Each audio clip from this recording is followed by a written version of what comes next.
Shalom saudara-saudari yang terkasih dalam Tuhan, selamat datang di channel Gembala Kristus. Sebelumnya jangan lupa share video ini, dan bagi yang belum jangan lupa subscribe Gembala Kristus. Terima kasih. Shalom sahabat Gembala Kristus.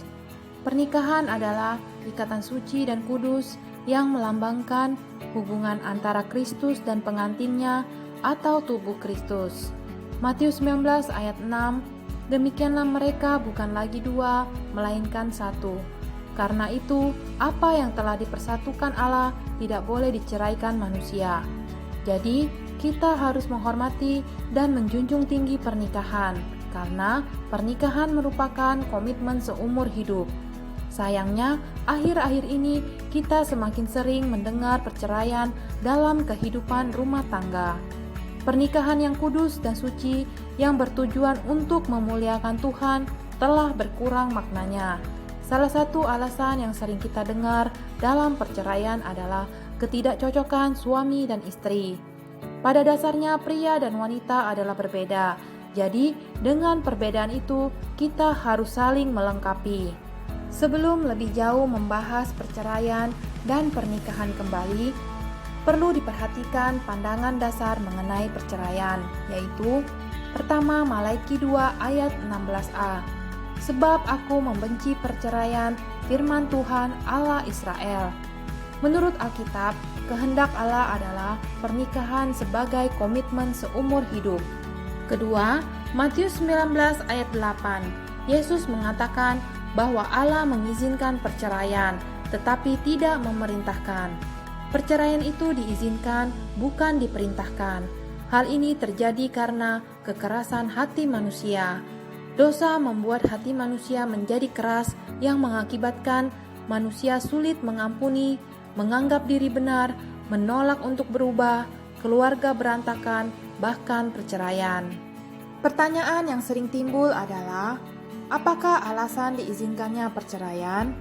Bukankah Kristus mengatakan bahwa apa yang telah dipersatukan Allah tidak boleh diceraikan oleh manusia? Bagaimanakah pandangan Alkitab mengenai alasan diizinkannya perceraian? Pertama, perceraian karena terjadi perzinahan.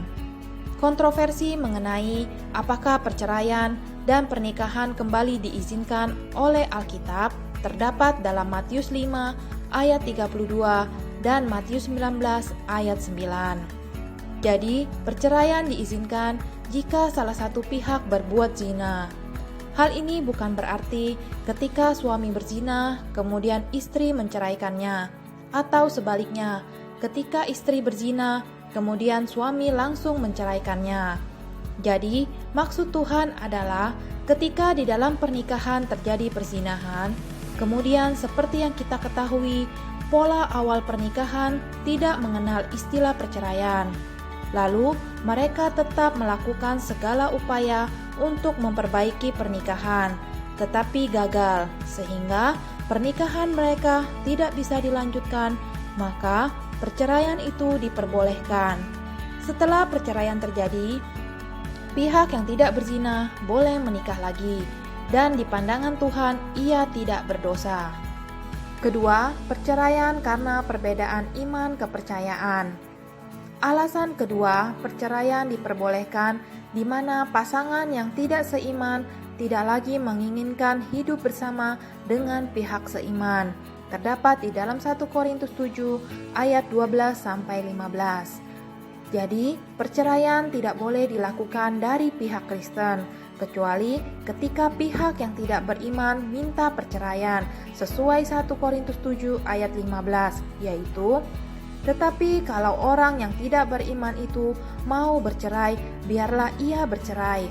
Dalam hal yang demikian, saudara atau saudari tidak terikat, tetapi Allah memanggil kamu untuk hidup dalam damai sejahtera.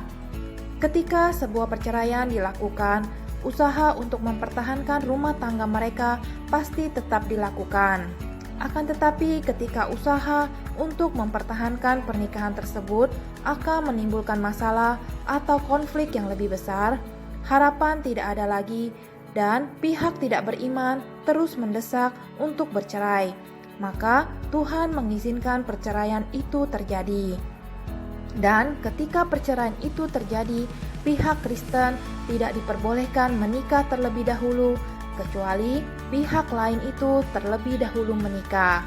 Pihak Kristen harus menikah dengan orang yang seiman agar tragedi rumah tangga itu tidak terjadi lagi.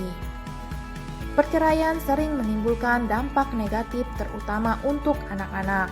Pernikahan Kristen adalah seumur hidup dan hanya maut yang memisahkan. Jadi, pernikahan Kristen bukanlah sekedar menikah. Semoga bisa bermanfaat bagi kita semua.